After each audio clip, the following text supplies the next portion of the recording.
Assalamualaikum warahmatullahi wabarakatuh. Ketemu lagi di channel kita GC3 Modifit. Saya dan selamat siang, selamat pagi, siang, sore dan malam lur. Anjur ini rapopo yo romongan. Oke lur, pada kesempatan kali ini saya akan membahas tentang efek remap ecu dan apakah benar itu bisa menambah tenaga pada motor standar ya. Jadi motor standar akan lebih kencang ketika kita remap ecunya yang standar, atau dengan menambahkan juken ini ya. Nah itu nanti akan saya bahas lur, biar kalian itu benar-benar memahami tentang remap ecu ya, biar nggak ada yang gagal paham lur. Jadi nanti akan saya ulas semuanya nanti, yang ngefek itu yang seperti apa, yang nggak ngefek itu seperti apa, nanti akan saya bahas. Oke lur, yang baru menemukan video saya silahkan like, comment, share, dan juga subscribe. Jangan lupa aktifkan juga loncengnya biar nggak ketinggalan dengan video saya yang terbaru lur. Oke, wes gluduk gawane sumuk dengan juk lur, arep udan. Langsung saja lur ke pokok pembahasan tentang remap ecu. Nah, tujuan utama untuk dilakukannya remap ecu atau penambahan juken ini agar kita itu bisa memanipulasi ecu standar ya, ecu standar dari pabrik, memanipulasi datanya. Jadi data yang sudah diprogram dan disimpan dalam ecu ini kita bisa rubah. Nah, sebenarnya di pabrik itu sudah dikasih istilahnya sudah disetting ya, jadi sudah diprogram ecu ini untuk kebutuhan mesin standar. Jadi kebutuhan bahan bakarnya sekian, titik pengapian sekian, limiternya sekian, itu sudah disesuaikan dengan spek mesinnya. Jadi pabrik itu nggak asal-asalan bikin settingan di ecu ini ya, data di ecu ini nggak asal-asalan, mereka sudah memperhitungkan semuanya. Dan sebenarnya kebutuhan motor itu juga berbeda-beda lur. Misalkan di Indonesia ini, di daerah-daerah yang ada di Indonesia ini kan ada daerah pegunungan, daerah dataran rendah, dataran tinggi, suhunya panas, suhu dingin, itu sebenarnya settingan ecunya itu sebenarnya harus berbeda lor sebenarnya. Nah tapi di motor standar ini nggak mungkin lah kita bikin settingan sendiri-sendiri untuk daerah Malang atau daerah Jakarta kita bikin beda, kan nggak mungkin. Untuk pabrik itu pasti disamakan, tapi sebenarnya untuk motor injeksi itu sangat berpengaruh. Jadi dataran tinggi yang suhunya lebih dingin atau panas itu berbeda nanti settingannya. Oke, nggak perlu panjang lebar lah bahas tentang motor standar itu. Ini kembali lagi ke masalah remap ecu. Kita melakukan remap ecu itu ada beberapa bagian yang bisa kita rubah atau kita setting sendiri lur ya. Jadi dengan menggunakan juken ini kita bisa setting. Jadi yang kita setting atau kita rubah itu nanti di di ecu ini ada istilahnya AFR. Kemudian yang kedua titik pengapian. Kemudian yang ketiga itu nanti limiter atau limit, jadi batas putarannya maksimal mesin. Nah itu yang bisa kita rubah. Oke, kita bahas yang pertama dulu tentang AFR. AFR itu air full ratio. Nah, saya tuliskan dulu di sini. AFR, ada istilah AFR, ngelera ngomong AFR. Air full ratio. Ini yo karo rokok-rokokan apa-apa. Sik tak nyemer. Lho rokok nanti yo. Gone yo rokok yo. Gone. Ini artinya udara. Jadi artinya sik. Rasio atau perbandingan ini artinya rasio udara dan bensin dan BBM ya. Nah ini maksudnya itu. Jadi ketika kita melakukan remap ecu itu kita bisa setting AFR-nya. Nah kita bikin berapa banding berapa, itu nanti hubungannya sama debitnya BBM yang disemprotkan di injektor oleh injektor ya. Jadi seberapa banyak debit yang disemprotkan itu pengaturannya ada di AFR. Nah, di AFR ini ada angka-angka tertentu lur. Jadi mulai 12:1 sampai 15:1. Nah, dan kalau kita ingin menentukan untuk performa, jadi kita menginginkan performa, itu kita bikin angkanya yang mendekati di angka 15 ini. Jadi misalkan di angka 13,5:1. Nah, ini untuk performa ya. Kita mencari performanya. Performa. Jadi seperti ini. Kita bikin di angka ini 13,5.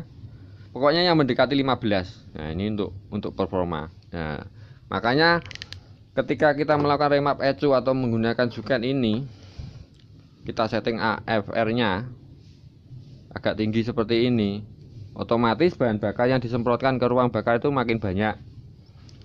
Jadi tenaga akan meningkat karena bensinnya kan semakin banyak, istilahnya diboroskan lah, misalkan seperti itu. Jadi pembakarannya lebih bagus lagi, hasil pembakaran ledakannya lebih besar, jadi tenaga otomatis bisa bertambah. Nah, ini masih, kalau masalah ini maksudnya masih masuk akal lah, karena bensin kan, rasio bensin dan udaranya sudah kita rubah, itu akan berpengaruh terhadap tenaga. Nah, itu wajar.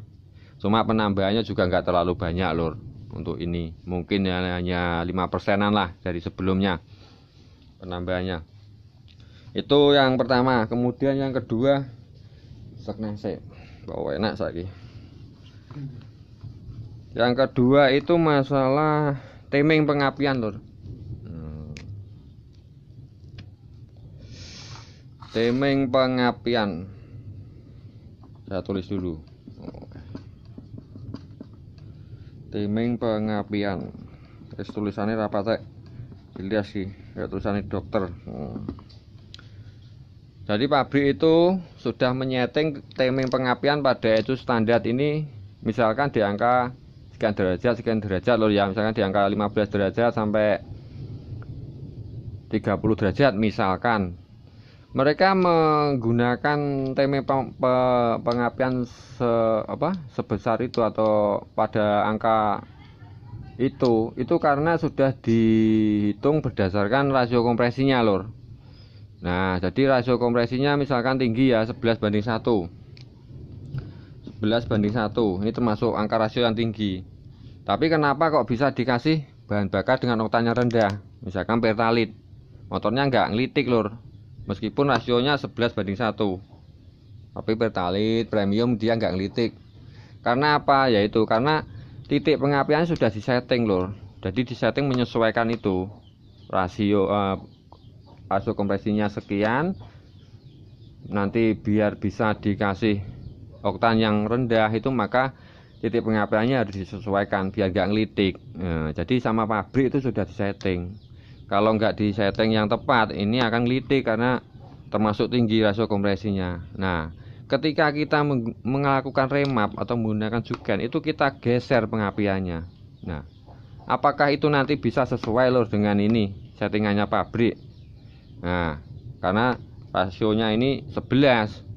Kalau kita menyetingnya salah, menentukan titik pengapian, nah ketika motor itu dikasih pertalite ataupun premium, nah itu akan nanti terjadi ngelitik. Pasti itu akan terjadi ngelitik. Motor juga nggak akan enak. Jadi kembali lagi, ketika melakukan remap ECU atau ini nyeting juken ini tergantung ke operatornya lor. Jadi siapa yang itu istilahnya yang menyeting ya, yang memprogram ECU-nya ini. Kalau dia pinter-pinter, kalau dia pandai nyeting ya, itu nanti akan tetap enak lor. Tapi kalau dia salah setting karena nggak ada perhitungan antara rasio kompresi dengan oktan bahan bakar yang digunakan di motornya itu sendiri, timingnya nggak akan sesuai lah, itu pasti nggak akan enak lor. Itu pasti ngelitik ataupun justru nanti malah drop tenaganya. Nah, karena di pabrik itu sudah disesuaikan lor, timing pengapian sekian, rasio kompresi sekian, nanti bisa bisa menggunakan oktan yang lebih rendah premium ataupun pertalite. Nah, itu sudah disetting di pengapiannya. Oke, itu bisa dipahami ya, mudah-mudahan tentang titik pengapiannya. Itu memang kita bisa geser, tapi gesernya juga nggak boleh ngawur lur. Dan itu kalau salah geser menentukan titik pengapian ya juga malah nggak enak. Di motor itu nggak enak. Ini masalah titik pengapian. Kemudian yang ketiga tadi limiter. Nah, limiter atau limit lah istilahnya kalau di CDI. Nah, tak motor standar itu ada limitnya. Dan kita melakukan remap ecu itu kita bisa menggeser limitnya di angka yang lebih tinggi. Nah, misalkan di motor standarnya ini limitnya misalkan di 8000 rpm ya. Nah, ini standarnya. Kemudian kita naikkan menjadi 10.000 misalkan. Nah, 10.000 rpm. Nah, kita naikkan ya. Jadi ketika kita remap ecu atau memprogram ininya, men-setting cukainya ini kita bikin limitnya itu 10.000. Nah, di motor itu ada kurva power lur. Jadi ada kurva power. Nah, misalkan di sini saya gambarkan. Ini RPM 0 rpm. Kemudian di sini 10.000 rpm. Nah, dan kurvanya itu gambarnya seperti ini lur. Nah, gambarnya seperti ini. Nah, di sini pada titik ini, puncaknya ini di angka limit, di angka 8.000 misalkan, di angka 8.500 misalkan. Nah, di RPM-nya sekian ya. Jadi ketika mulai dari 0 sampai 8.500 itu powernya naik terus lur. Naik. Dari sini mulai datar. Ketika hampir mencapai 8.000 ini mulai datar, kemudian di atasnya 8.500 di atasnya itu dia mulai drop lagi, turun. Itu pasti lur. Ini karena yang menentukan mesin lur. Nah, sekarang kita bicara logika saja lur. Mesin ini limitnya di 8.000 misalkan. Kemudian kita bikin 10.000. Nah, padahal power maksimalnya itu ada di 8.500 misalkan gitu. Jadi meskipun motor itu nanti mampu berputar sampai 10.000, dia nggak akan bisa menghasilkan power lor.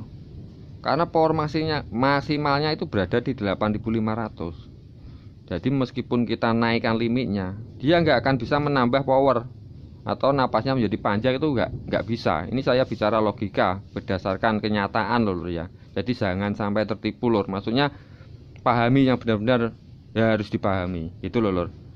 Ini akan drop karena power motor itu ada di titik tertentu lor. Jadi power puncak itu ada di titik tertentu. Jadi kayak torsi puncaknya ada di berapa rpm, power puncaknya ada di berapa rpm. Nah, jadi istilahnya kalau kita naikkan rpm atau limitnya kita buang, bisa berputar sampai 11.000, 12.000. Tapi kalau mesinnya itu masih standar speknya, itu nggak akan menambah tenaga lur. Karena percuma di RPM 8.500 ini sudah limit. Jadi powernya yang limit maksudnya. Jadi mulai turun, kalau diputar terus ditambah gas terus dia akan turun. Nah, karena powernya sudah nggak nyampe di sini. Nah, itu solusinya seperti apa? Jadi saran saya kalau kita melakukan remap ecu atau menggunakan juken, sebelum kita menggunakan juken ini ya, itu kalian rubah dulu, upgrade dulu mesinnya. Biar mesin ini mampu powernya mampu di RPM lebih atas lagi. Jadi bisa main noken as, itu mengatur peak powernya itu kan di noken as. Nah, itu kalian bisa nanti bisa lebih naik lagi, misalkan powernya ada di 9.000. Nah, itu kalian nanti limitnya kasih di 9.000. Jadi nggak muspro lur menaikkan limit limitnya motor itu nggak mubadir, karena memang powernya bisa nyampe di RPM 9.000. Jadi seperti itu lor ya. Mudah-mudahan penjelasan ini bisa bermanfaat lor. Wis gludak-gluduk ya udane arep teko ya. Entasi memean sih aku ya. Jadi cukup sekian dari saya. Mudah-mudahan ini bisa menambah wawasan kalian, dan apa yang saya sampaikan bisa apa ya, kalian pahami lah. Jika ada yang kurang paham silahkan dicantumkan di kolom komentar. Oke, terima kasih atas waktunya. Sampai ketemu di video saya yang selanjutnya. Wassalamualaikum warahmatullahi wabarakatuh.